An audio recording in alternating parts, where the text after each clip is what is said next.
You know, you might have played with a toy dinosaur as a kid, or even you might collect one now as an adult. A man from Auburn had his childhood dreams come true when he found out Mattel accidentally named a toy dinosaur after him. 21 Alive reporter Julia Blandford explains how that happened.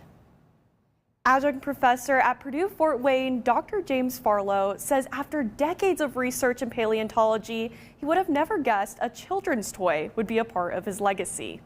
Well, now I've got my mini-me Farlow-witness. Dr. James Farlow says his love for dinosaurs began when he was 5 years old, while watching an episode of the Mickey Mouse Club. And my mother tells me I was just sitting there like, and from that time on I wanted to be a paleontologist. The main focus of Farlow's research, dinosaur footprints. A skeleton is a corpse, but a footprint's a sequence of footprints one after another.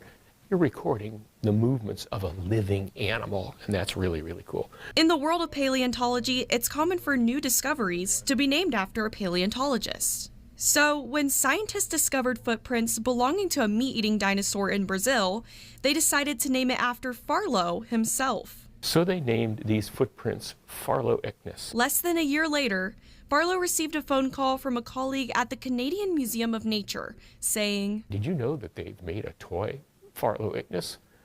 And I thought somebody was pulling my leg until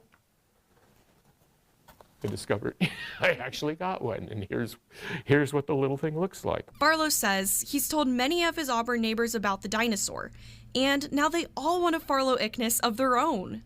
If everybody goes to Walmart and says, "Can you get me a Farlow-ichthys?" there could be a Northeast Indiana hotspot of people wanting Farlow-ichthys toys, and that ought to make Mattel wonder what is going on down there. So that would be an equally funny sequel to this story. Farlow also says he finds humor in his legacy, sitting on a shelf in toy aisles across the country.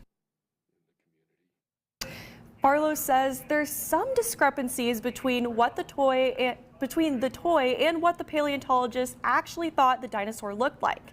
Here I have a photo of a dinosaur with longer legs since the footprints were spread far apart. But as you can see behind me, the Mattel version has shorter legs. Reporting in studio, Julia Blandford, 21 Alive News.